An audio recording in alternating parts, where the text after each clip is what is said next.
शांति। आज है 23/11/2021 के साकार महावाक्य।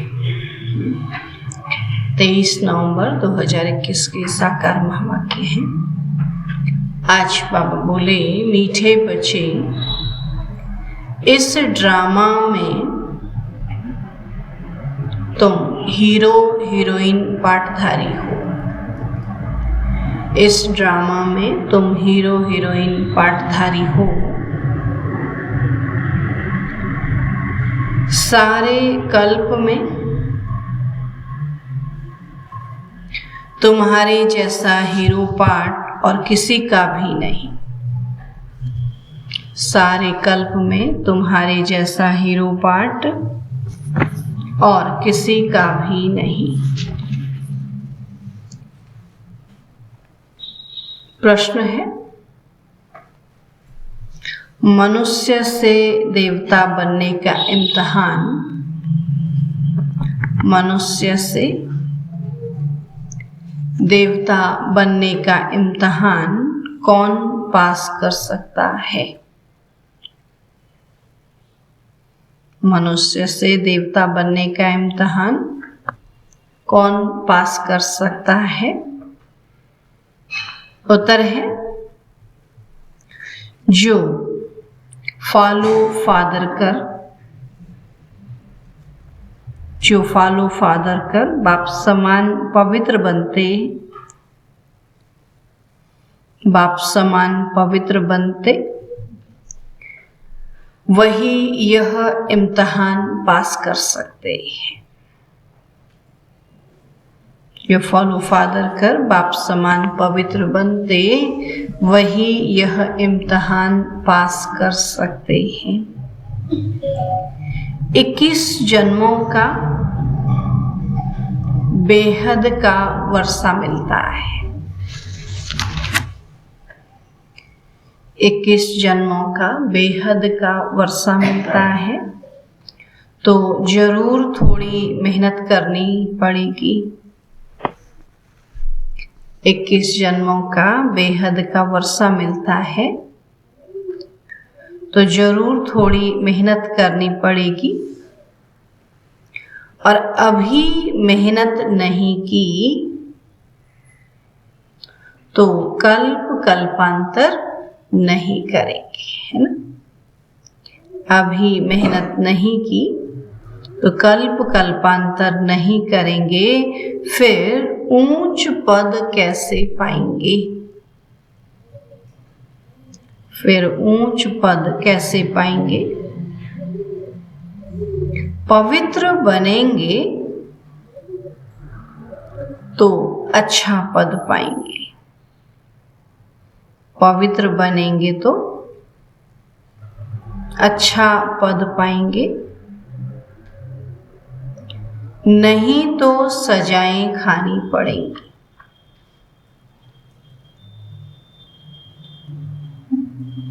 नहीं तो सजाएं खानी पड़ेंगी। ओम शांति। मीठे मीठे रूहानी बच्चों से बाबा सम्मुख बात कर रहे हैं और बच्चे समझते होंगे हमारे साथ बेहद का बाप बात कर रहे हैं, जो सबसे अति मीठा है। तो बाप भी मीठा होता है और टीचर भी मीठा होता है, क्योंकि दोनों से वर्षा मिलता है और गुरु से भक्ति का वर्षा मिलता है। और यहाँ तो एक से ही तीनों मिलते हैं। एक ही बाप है, टीचर है, सदगुरु है ना। वहाँ तो तीनों अलग अलग होते, लेकिन यहाँ बाबा के तो तीनों से एक ही साथ वर्षा मिलता है। तो खुशी भी होती है, तुम उनके सम्मुख बैठे हो, तुम जानते हो बेहद का बाप, जिसको पतित पावन कहा जाता है, वही मनुष्य सृष्टि का बीज रूप है। अब वह बीज जड़ होता है, जो पेड़ पौधों का बीज है ना, वो तो जड़ होता है। और यह है चैतन्य, इनको सत चित आनंद स्वरूप कहा जाता है। फिर उनकी महिमा भी है।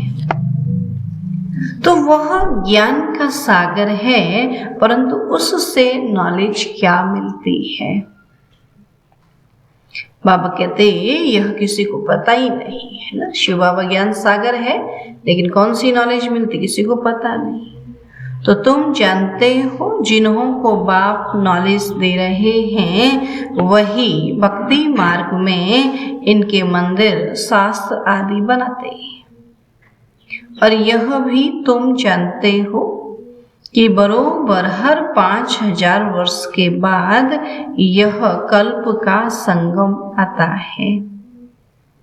तो इसको कहा जाता है रूहानी अविनाशी पुरुषोत्तम संगम युग। अब यूं तो उत्तम पुरुष बहुत ही होते ही, परंतु वह एक जन्म में उत्तम पुरुष बनते हैं, फिर मध्यम, फिर कनिष्ठ हो पड़ते हैं। और यह लक्ष्मी नारायण देखो कितने उत्तम पुरुष हैं। तो यह है पुरुषोत्तम और पुरुषोत्तमनी। ऐसा उत्तम दोनों को किसने बनाया? शिव बाबा ने। तो गाया जाता है ऊंचे ते ऊंचा भगवान है और वह ऊपर में रहते हैं। तो मनुष्य सृष्टि में ऊंचे ते ऊंच यह विश्व महाराजा महारानी है। तो ऊंचे ते ऊंच भारत में राज्य करते थे। अब यह राज्य उन्होंने कैसे पाया? बाबा कहते हैं किसी को पता ही नहीं है। ऐसा बाप जो तुमको इतना ऊंच बनाते हैं, तो वह कितना मीठा लगना चाहिए। उनकी मत पर चलना चाहिए। तो ऐसा ऊंचा विश्व का मालिक बनाने वाला बाप पढ़ाते कैसे? साधारण रीति से, है ना। बच्चे भी साधारण रीति बैठे, बाबा भी साधारण रीति है। बाबा के साधारण रीति से पढ़ाते हैं। और यह भी तुम जानते हो कि बेहद का बाप भारत में आता है। शिव जयंती भी मनाते हैं, भारत को आकर स्वर्ग बनाते हैं। तो अब स्मृति आई है कि हम स्वर्गवासी 84 जन्म भोग नरकवासी बने। सुना बाबा कहते हम ही स्वर्गवासी थे, स्वर्ग में रहने वाले थे, और अभी हम ही 84 जन्म भोग बाबा कहते नरक में आए। और फिर बाबा आया हुआ है स्वर्गवासी बनाने। तो अभी बाबा कहते हैं मुझे याद करो तो तुम्हारी आत्मा तमो प्रधान से सतो प्रधान बनेगी।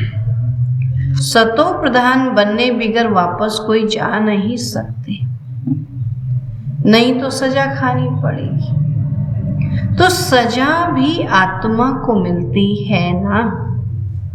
गर्भ जेल में शरीर धारण कराए फिर सजा देते है ना। गर्भ में कहते बच्चा उल्टा लटका होता है ना, तो किसी को उल्टा लटका हो तो कैसा होगा? तब बाबा कहते हैं कि गर्भ जेल में शरीर धारण कर फिर सजा देते हैं। तो बच्चों को बहुत दुख भोगना पड़ता है। त्राही त्राही करते हैं, कहते हैं फिर पाप नहीं करूँगा। अंदर में गर्भ में बाबा कहते फिर त्राही त्राही करते हैं। अब तुम बच्चों को तो गर्भ जेल में जाना ही नहीं। सतयुग में तो क्या होगा? गर्भ महल होगा।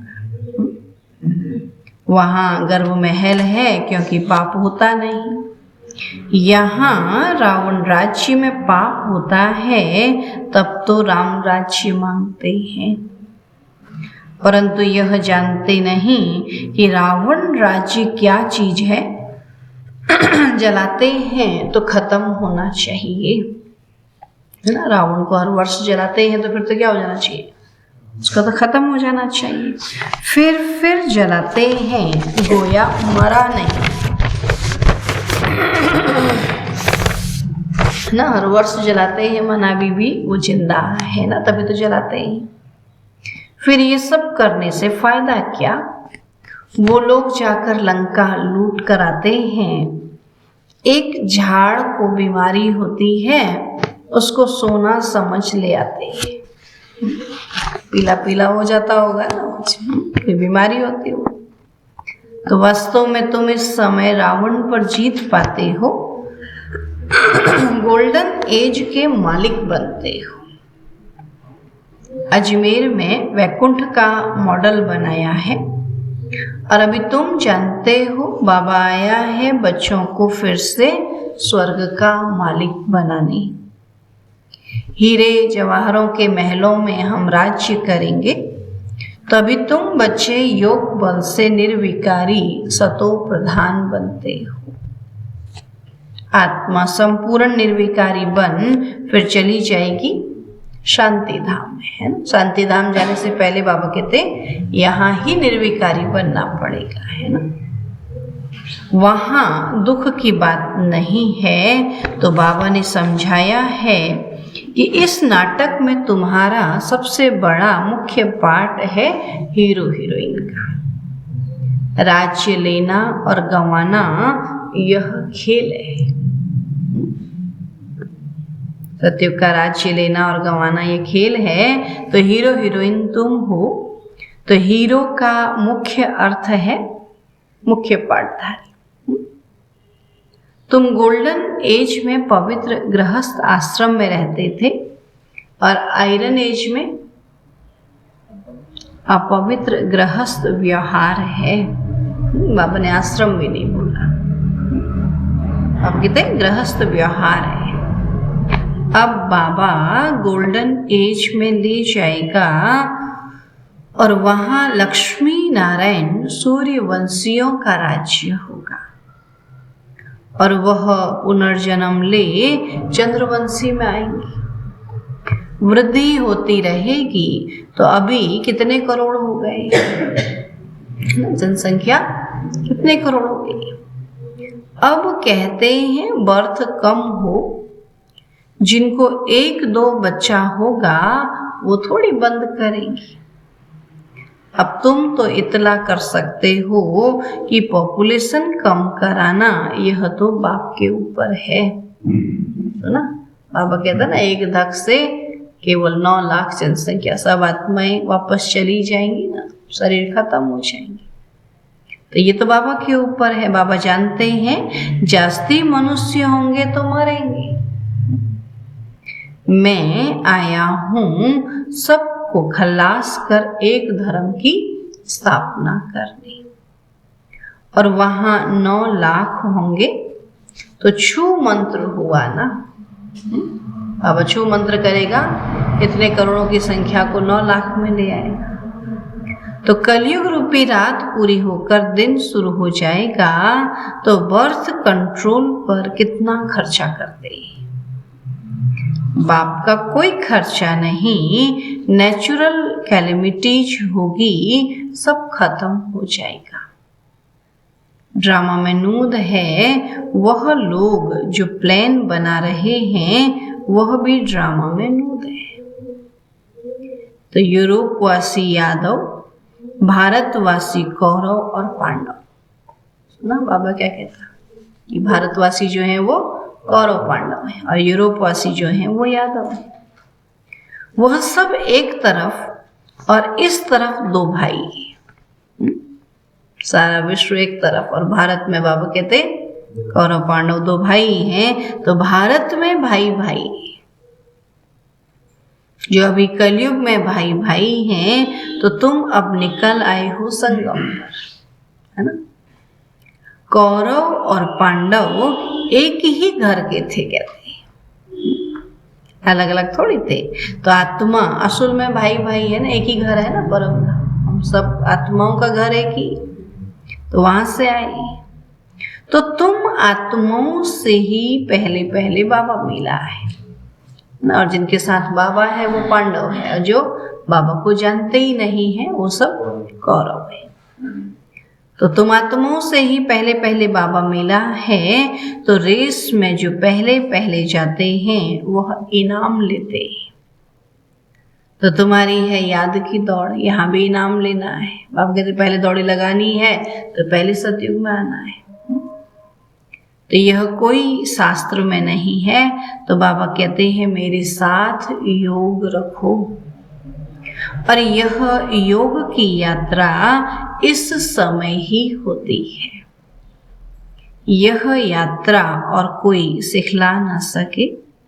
सतयुग में न रूहानी योग और न जिस्मानी योग होता है, वहां दरकार ही नहीं। सुना, बाबा कहते वहां ऐसे योग की दरकार ही नहीं, कोई एक्सरसाइज नहीं, कुछ बाबा को याद नहीं करना होगा, क्योंकि वहां है ही सब सतो प्रधान श्रेष्ठ ना। वहां तो चुनी हुई आत्माएं जाएंगी ना, तो वहां थोड़ी मेहनत करनी पड़ेगी।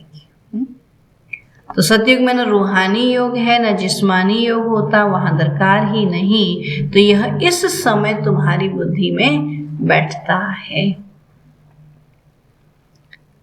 बाबा कहते ये ड्रामा में एक एक सेकंड का एक्ट समझाया है। इसको स्वदर्शन चक्र कहा जाता है। तो वास्तव में स्वदर्शन चक्रधारी अभी तुम बनते हो। 84 जन्मों का अथवा सृष्टि चक्र का नॉलेज तुमको है। स्व माना आत्मा, और आत्मा को यह ज्ञान है। तो अभी तुम बच्चे स्वदर्शन चक्रधारी बने हो। हम तुमको कहेंगे रूहानी बच्चों। स्वदर्शन चक्रधारी ब्राह्मण कुलभूषण, इन अक्षरों का अर्थ कोई नया नहीं समझ सकता। अब स्वदर्शन चक्रधारी ब्राह्मण, जो स्वयं को जानने वाले हैं ना, वही बाबा कहते उत्तम ब्राह्मण है। इन अक्षरों का कोई अर्थ ही नहीं समझ सकता। यह अलंकार तुमको नहीं देते। जो विष्णु को अलंकार दिए ना, वास्तव में ब्राह्मणों के हैं। तो बाबा कहते ये अलंकार तुमको नहीं देते, क्योंकि तुमसे कई भागंती हो जाते। अभी तुम्हारी बुद्धि में 84 जन्मों का चक्र है, और अब नंबर 1 में जाएंगे, है ना। ये लास्ट है, फिर नंबर 1 में जाएंगे। पहले घर जाकर फिर देवता बनेंगे, फिर क्षत्रिय वैश्य शूद्र बनेंगे। तो कितनी समझ की बात है। इतना भी कोई याद करे तो अहो सौभाग्य, है ना। बाबा इतनी बातें समझाते, उनमें से बाबा के इतना भी बाबा को याद करे तो अहो सौभाग्य। बाकी थोड़ा समय है, फिर हम स्वर्ग में जाएंगे। बाकी शास्त्रों में तो बहुत दंत कथाएं लिख दी हैं। कृष्ण जो सभी का प्यारा है, उनके लिए भी लिख दिया है कि सर्प ने डसा। सबसे इतना प्यारा, सब जिसको इतना प्यार, वो कहाँ गया होगा सांप के पास जो उसको डस दिया। तो कहते सर्प ने डसा यह हुआ। तो कृष्ण राधे से भी प्यारा लगता है, क्योंकि मुरली बजाई है ना। इस समय बाबा ने उस आत्मा के द्वारा मुरली सुनाई है ना। तो यह वास्तव में है ज्ञान की बात। तो तुम इस समय ज्ञान ज्ञानेश्वरी हो, फिर पढ़कर राजेश्वरी बनते। तो यह है एम ऑब्जेक्ट। तुमसे कोई पूछते हैं यहाँ का उद्देश्य क्या है, तो बोलो मनुष्य से देवता बनाना, है ना। हम सो देवता थे, और अभी 84 जन्मों के बाद शूद्र बने हैं, और फिर ब्राह्मण बने हैं, फिर देवता बनेंगे। तो पढ़ाने वाला ज्ञान का सागर परमात्मा है, न कि कृष्ण। तो यह राजयोग कोई भी सिखला न सके। तो तुम कहते हो बाबा हम कल्प कल्प आपसे आकर राज्य भाग्य लेते। तो यह भी तुम जानते हो कि इस महाभारी लड़ाई से ही स्वर्ग के गेट खुलने। बाबा आकर राजयोग सिखलाते हैं तो जरूर स्वर्ग चाहिए, नर्क खत्म होना चाहिए। तो यह महाभारी लड़ाई शास्त्रों में है। फिर बाबा को खांसी आई। बाबा को बहुत खांसी होती थी ना। बाबा पूछते ये किसको होती है? शिव बाबा को या ब्रह्मा बाबा को? ब्रह्मा बाबा को। और बाबा कहते ये तो कर्म भोग है, अंत तक होता रहेगा, जब तक संपूर्ण बन जाए फिर यह शरीर भी नहीं रहेगा, तब तक कुछ न कुछ होता रहेगा। तो इसको कर्म भोग कहा जाता है। और सतयुग में कर्म भोग होता ही नहीं, कोई बीमारी आदि होती नहीं, हम एवर हेल्दी एवर वेल्दी बनते हैं। तो सदैव हर्षित रहते हैं क्योंकि बेहद के बाप से वर्षा मिलता है। फिर आधा कल्प के बाद दुख शुरू होता है। सो भी जब भक्ति व्यभिचारी हो जाती है तब दुख जास्ती होता है, तब त्राही त्राही करते हैं, है ना। अभी सब त्राही त्राही कर रहे हैं। बाबा कहते फिर विनाश होता है। अभी तुम सम्मुख सुनते हो तो कितना मजा आता है। बाबा से सम्मुख बैठ के सुनते तो मजा आता है ना। जानते हो यह हमारा सच्चा बाप, सच्चा टीचर, सच्चा सदगुरु है। तो यह महिमा एक ही निराकार बाप की है और वह है ऊंचे ते ऊंचा भगवान। उस बाबा को याद करो तो ऊंच पद पाएंगे ना। ऊंचे को याद करेंगे तो ऊंचा ही बनाएगा ना, नीचे को याद करोगे तो नीचा ही बनाएगा ना। तो बाबा कहते ऊंचे ते ऊंचे बाप को याद करो तो ऊंच पद पाएंगे। तो ये कोई साधु संत महात्मा तो तख्त पर नहीं बैठता है, ये कोई साधु संत थोड़ी है। ये कभी पाँव पड़ने भी नहीं देते, पाँव ही नहीं है तो पढ़ेंगे कहाँ से, है ना। बाबा कहते हैं मैं तुम्हारा ओबीडिएंट सर्वेंट हूँ, मुझे पैर कहाँ है, तुम माथा किसको टेकेंगे। बहुत गुरुओं को माथा टेकते टेकते तुम्हारी टिप्पण ही घिस गई, इसको बाबा टिप्पण कहता है। बाबा कहते जो भक्ति मार्ग में होता है वह ज्ञान मार्ग में हो ना सके। भक्ति मार्ग में कहते हैं हे राम। बाबा कहते हैं यहाँ कोई आवाज नहीं करना है, अपने को आत्मा समझ गुप्त बाप को याद करना है। हे शिव भी कहना ही नहीं, याद करना है ना, जपा जाप करना।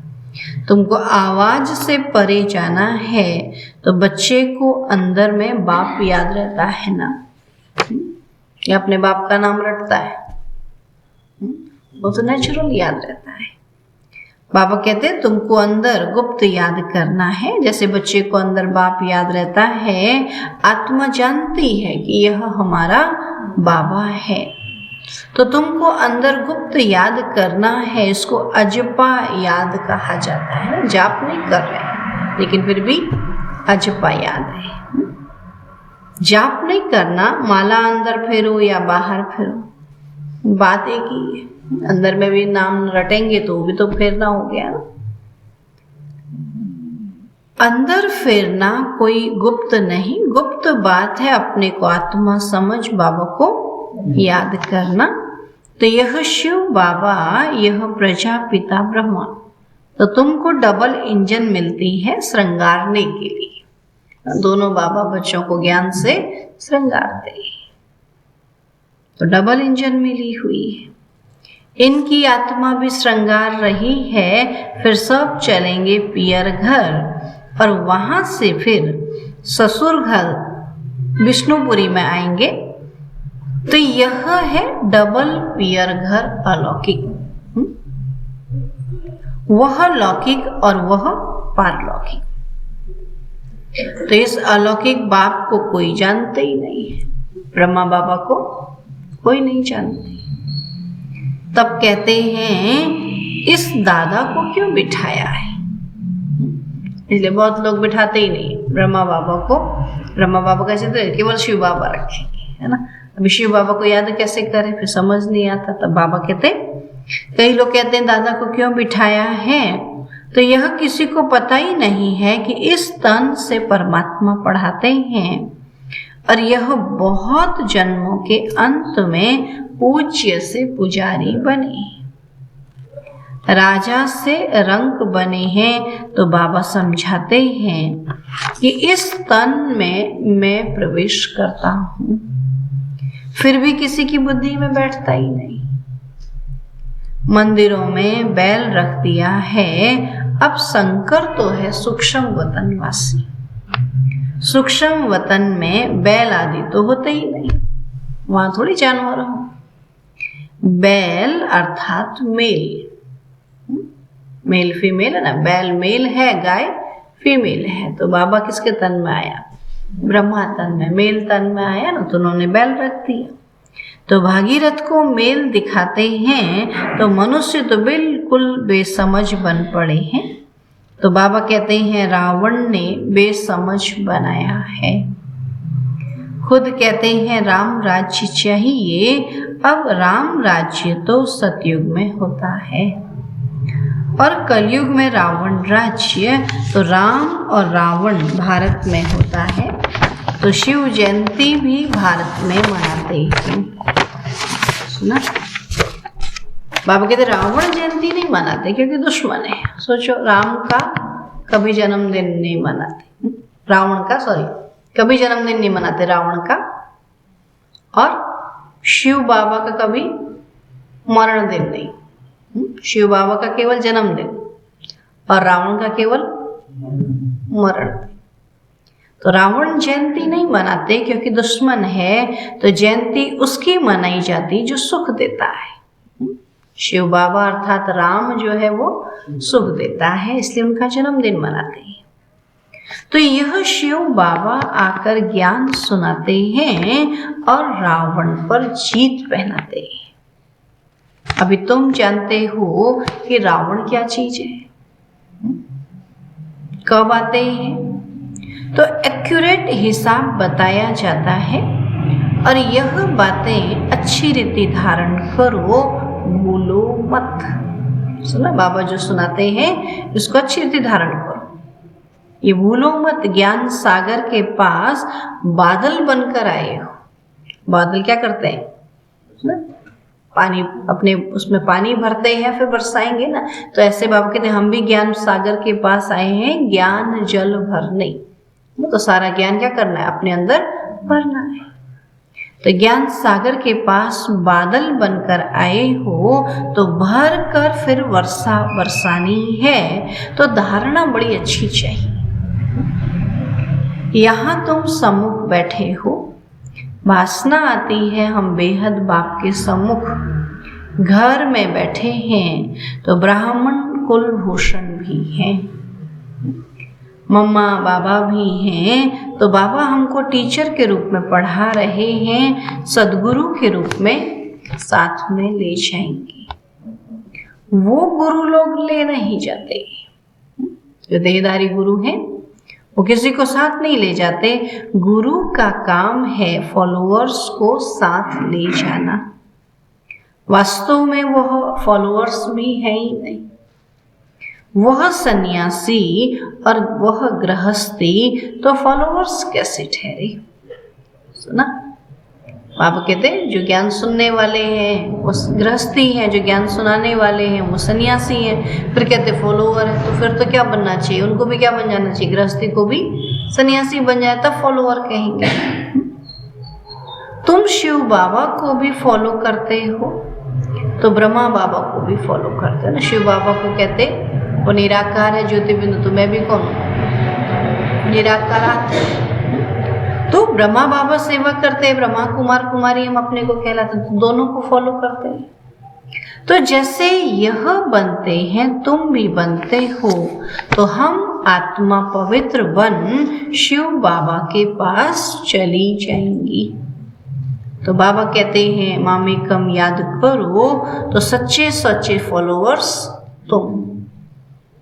तो बाबा कहते हैं मैं आया हूं तुमको ले जाने के लिए, है ना। बाबा अपने साथ ले जाने के लिए आया है। अब ज्ञान चिता पर बैठो तो ले जाऊंगा।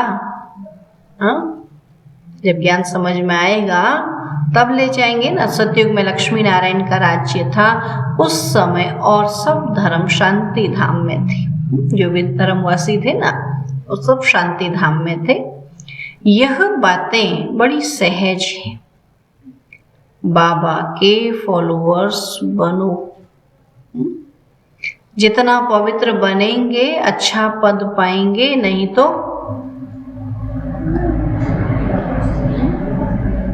तो सजा खानी पड़ेगी। आप कहते याद नहीं करेंगे तो फिर सजा खानी पड़ेगी, इतना समय क्या किया कहेंगे, है ना। जितना पवित्र बनेंगे अच्छा पद पाएंगे, नहीं तो सजा खानी पड़ेगी। जाना तो जरूर है। 21 जन्मों का वर्षा मिलता है तो क्यों नहीं मेहनत करनी चाहिए। अब मेहनत नहीं की तो कल्पांतर नहीं करेंगे, है ना। जैसा आप करेंगे ऐसे कल्पांतर करेंगे ना। और अभी मेहनत नहीं तो कल्पांतर नहीं होगी, फिर ऊंच पद कैसे पाएंगे। तो यह बड़ा बेहद का क्लास है और एक ही इम्तिहान है, दोबारा चांस नहीं है। एक ही इम्तिहान है, मनुष्य से देवता बनना है। अच्छा, मीठे मीठे सिकील थे बच्चों प्रति माता पिता बाप दादा का याद प्यार और गुड मॉर्निंग। रूहानी बाप की रूहानी बच्चों को नमस्ते। हम रूहानी बच्चों की रूहानी बाप दादा को नमस्ते नमस्ते नमस्ते। धारणा के लिए मुख्य सार है, एक बाप का सच्चा फॉलोअर बन। एक बाप का सच्चा फॉलोअर बन। पूरा पवित्र बनना है। पूरा पवित्र बनना है।